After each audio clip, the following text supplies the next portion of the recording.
Magandang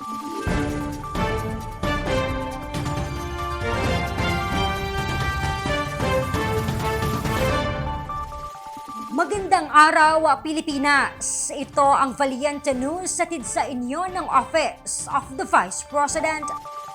Labis ang kasiyahan ng mga mag-aaral sa Barangay Taytayan sa handog na pagbabago bags ng OVP Southern Mindanao Satellite Office. Narito ang report. Dapat mag-eskwela og tarong. Kinsa man diri musugot nga dili siya makagraduate. Taas kamot. Wala sa inyo kita tanan gusto kita sa makalampo sa pag-eskwela. Ang kahalagahan ng edukasyon ang naging laman ng mensahe ng OVP Southern Mindanao Satellite Office para sa kabataan ng Sitio 35 Barangay Taytayan sa bayan ng Katiil. Kaugnay ito sa inilunsad na malawakang pagbabago bags distribution ng OVP SMSO sa lalawigan ng Davao Oriental, Isla ng Mindanao. Ang Sitio 35 Barangay Taytayan ay malimit na maging sentro noon ng bakbakan sa pagitan ng armadong grupo at tropa ng gobyerno. Kitang-kita sa mukha ng mga mag-aaral ng MacArthur S. Madani Integrated School ang kasiyahan ng matanggap ang kanilang bagong school bag na may kasama pang school supplies, dental kits at raincoat. Isa sa mga nakatanggap ng handog ang 13 taong gulang at grade 6 student na si Andren. Malipay. Tapos may bago na akong bag. Gamiton para sa pag-aaral. At para sa matutunan ko at may wani kasulat sa anak ko.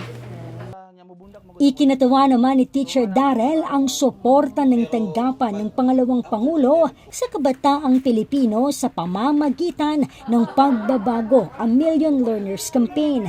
Naniniwala ang guro na malaking tulong sa mga mag-aaral ang natanggap nilang school bag at iba pang kagamitan. Number one, jud nga makapa-epekto or makapa-boost sa ilang confidence kung complete jud ang gamit sa mga bata.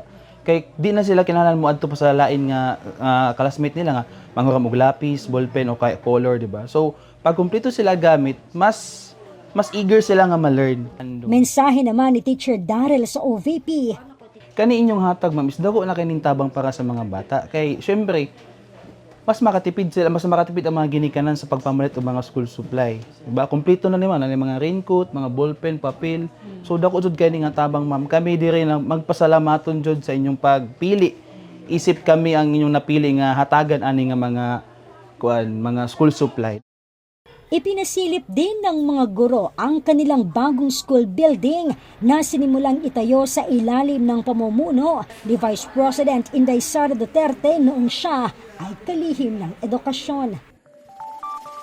Paglusngan Integrated School at paaralang elementarya ng Yapsay sa Katiil, Davao Oriental, tinungo ng OVP SMSO. Mga mag-aaral nakatanggap ng bagong school bags at gamit pang eskwela. Ang karagdagang detalye, abangan sa susunod na episode. Ako si Claudette Loreto para sa makabuluhan, naninindigan at matapang ng mga ulat at impormasyon. Maraming salamat!